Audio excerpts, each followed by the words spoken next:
Saanvi PSC tips. നമ്മൾ previous questions ആണ് workout ചെയ്തുകൊണ്ടിരിക്കുന്നത്. കഴിഞ്ഞ 2 പാർട്ട് ഞാൻ അപ്ലോഡ് ചെയ്തിട്ടുണ്ട്. അത് നിങ്ങൾ പോയി കാണാത്തവർ അത് കണ്ട് ഫുൾ മനസ്സിലാക്കുക. ഒരു എക്സാം പോലെ തന്നെ ഇതിന് കാണാം. ഫസ്റ്റ് നിങ്ങളൊരു ക്വസ്റ്റ്യൻ പറയുമ്പോൾ അതിൻ്റെ ആൻസർ ഒരു പേപ്പറിൽ എഴുതുക. അതിനുശേഷം ഞാൻ അതിൻ്റെ ആൻസറും റിലേറ്റഡ് ഫാക്ട്സും പറയും. അതും കൂടെ നോട്ട് ചെയ്ത് പോവുക. Okay. First question, Vasco da ഗാമയുടെ പിൻഗാമിയായി ഇന്ത്യയിലെത്തിയ പോർച്ചുഗീസ് നാവികൻ താഴെ പറയുന്നവയിൽ ആരാണ്? Option A Pedro Alvares Cabral, Bartolomeu Dias, Francisco de Almeida, Diego de Silves. അപ്പോൾ അതിൻ്റെ ആൻസർ എഴുതുക, നോക്കുക. പെട്രോ അൽവാരിസ് കബ്രാൾ ആണ് അതിൻ്റെ ആൻസർ. ഇനി നമുക്ക് അതിൻ്റെ റിലേറ്റഡ് ഫാക്ട്സിലോട്ട് കിടക്കാം. 1500 ഇന്ത്യയിലേക്കുള്ള യാത്രാമധ്യേ പെട്രോ അൽവാരിസ് കബ്രാൾ എന്ന നാവികൻ ബ്രസീൽ കണ്ടെത്തി. 10 വർഷങ്ങൾക്ക് ശേഷം അൽഫോൺസോ ആൽബുക്കർക്ക് ഇന്ത്യയിലെ കൊച്ചി, ഗോവ, പേർഷ്യയിലെ ഓർമോസ്, മലേഷ്യയിലെ മലാക്ക എന്നിവിടങ്ങളിൽ പോർച്ചുഗീസ് കോളനികൾ സ്ഥാപിച്ചു. കേരളത്തിൽ കച്ചവടത്തിനായി എത്തിയ ആദ്യ വിദേശ ശക്തികൾ ആരായിരുന്നു? അറബികളായിരുന്നു. വാസ്കോ ഡ ഗാമ കോഴിക്കോട് വന്നിറങ്ങിയ കപ്പലിൻ്റെ പേര് സെയിൻറ്റ് ഗബ്രിയേൽ. കേരളത്തിൽ കച്ചവടത്തിനായി എത്തിയ ആദ്യ വിദേശ ശക്തികൾ ആരായിരുന്നു? അറബികൾ. അതുപോലെ വാസ്കോ ഡ ഗാമ കോഴിക്കോട് ഇറങ്ങിയ കപ്പലിൻ്റെ പേര് സെയിൻറ്റ് ഗബ്രിയേൽ. അത് ഓർത്ത് വയ്ക്കുക. നെക്സ്റ്റ് ക്വസ്റ്റ്യൻ, ഭരണഘടനാ നിർമ്മാണ സഭ എന്ന ആശയം ചർച്ച ചെയ്ത കോൺഗ്രസ് സമ്മേളനം. അപ്പം നിങ്ങളിതിൻ്റെ ആൻസർ ബുക്കിൽ എഴുതുക. ഓപ്ഷൻസ് വായിക്കാം. ബോംബെ സമ്മേളനം 1935, അമരാവതി സമ്മേളനം 1935, കൽക്കട്ട സമ്മേളനം 1935, ഡൽഹി സമ്മേളനം 1935. ആൻസർ ബോംബെ സമ്മേളനം 1935. ഭരണഘടന എന്ന ആശയം ചർച്ച ചെയ്ത കോൺഗ്രസ് സമ്മേളനമായിരുന്നു ഏത്? ബോംബെ സമ്മേളനം.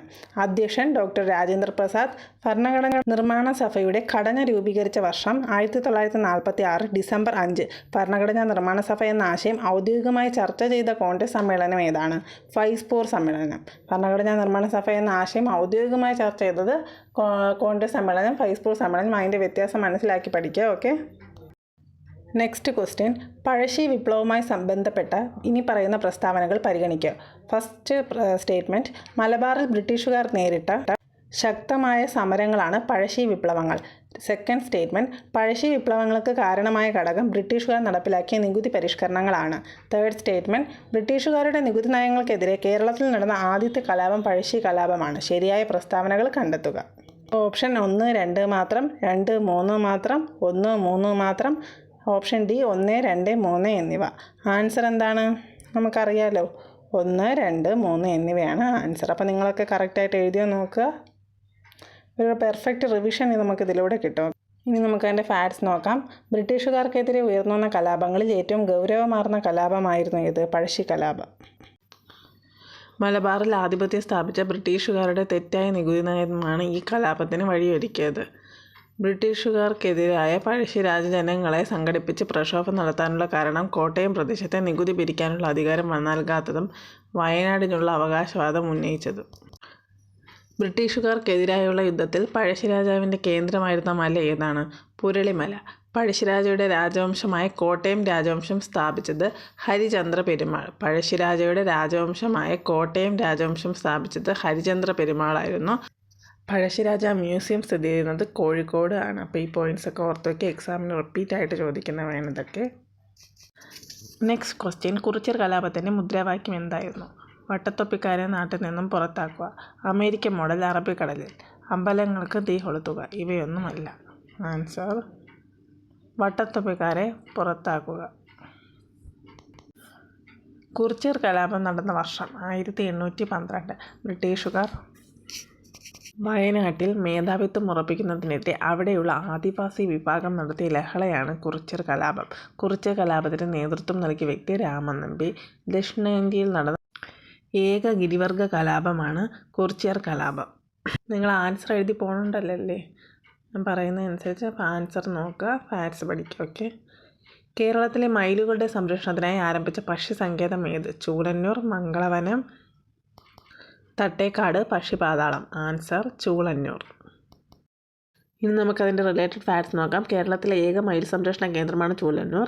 പാലക്കാട് പട്ടണത്തിൽ നിന്നും 30 കിലോമീറ്റർ അകലെയാണ് ഈ സങ്കേതം സ്ഥിതി ചെയ്യുന്നത്. കേരളത്തിലെ പക്ഷിമനുഷ്യൻ എന്നറിയപ്പെടുന്ന കെ നീലകണ്ഠൻ്റെ പേരിലാണ് ഈ വന്യജീവി സങ്കേതം അറിയപ്പെടുന്നത്. ഈ പോയിൻറ്റ്സ് എല്ലാം നോട്ട് ചെയ്ത് പഠിക്കുക.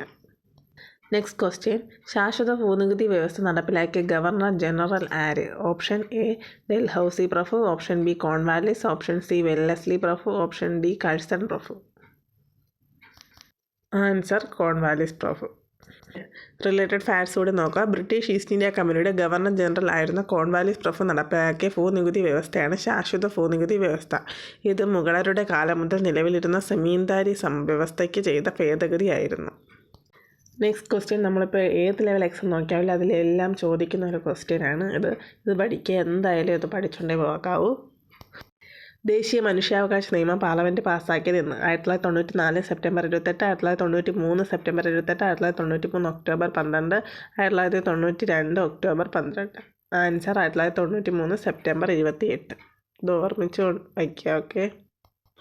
ഭരണഘടനയിലോ അന്താരാഷ്ട്ര പ്രഖ്യാപനങ്ങളിലോ ഉറപ്പു നൽകുന്നതും വ്യക്തിയുടെ ജീവനും സ്വാതന്ത്ര്യത്തിനും സമത്വത്തിനും അന്തസ്സിനുമായുള്ളതും മാനുഷികമായ ഏതൊരു അവകാശത്തെയും മനുഷ്യാവകാശം എന്ന് നമുക്ക് വിളിക്കാം.